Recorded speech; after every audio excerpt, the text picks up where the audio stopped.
В жаркой степи Средней Азии кумыс приносит прохладу и бодрость. Он утоляет жажду, освежает и придает сил. Полезные свойства кумыса столь бесспорны, что в санаторном лечении и в народной медицине его используют как медицинский препарат. До появления антибиотиков полезные свойства напитка даже помогали излечивать туберкулез. Фермерское хозяйство ООО «Пегас» организовано в 2014 году на базе подсобного хозяйства Сибайского элеватора. Вот уже на протяжении 3 лет здесь занимаются коневодством, реализуют мясо, а также производят кумыс. В числе постоянных рабочих 12 человек. На сезонные работы привлекаются дополнительно доярки и кумысоделы. Многовековые традиции приготовления национального напитка специалистами здесь соблюдаются в полной мере. Свежее молоко сцеживаем, заливаем в эти баки. И около часа с этим молоком ничего не делаем. Молоко томится. Через час мы туда добавляем закваски. После этого около 2 часов с перерывом где-то 10 минут мы помешиваем. В процессе получается свежий кумыс.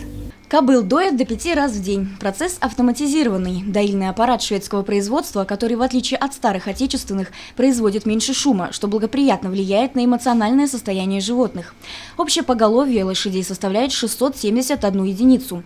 В этом году увеличился приплод кобыл со 130 до 160 голов. За сезон в прошлом году мы произвели около 30 тонн кумыса.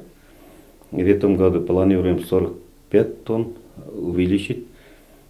Производство мяса тоже, занимаемся откормом, и продукцию мы реализуем по торговым точкам Цитна и туб-диспансер в этом году. В прошлом году тоже реализовали также. И свой магазин «Тонар» элеваторы тоже продают наш кумыс. В кумысе содержатся полезные бактерии, положительно влияющие на микрофлору кишечника. Кроме того, он повышает усвояемость пищи, улучшает работу поджелудочной железы и, как следствие, нормализует обмен веществ. Считается, что целебный напиток также благотворно влияет на нервную систему и омолаживает кожу.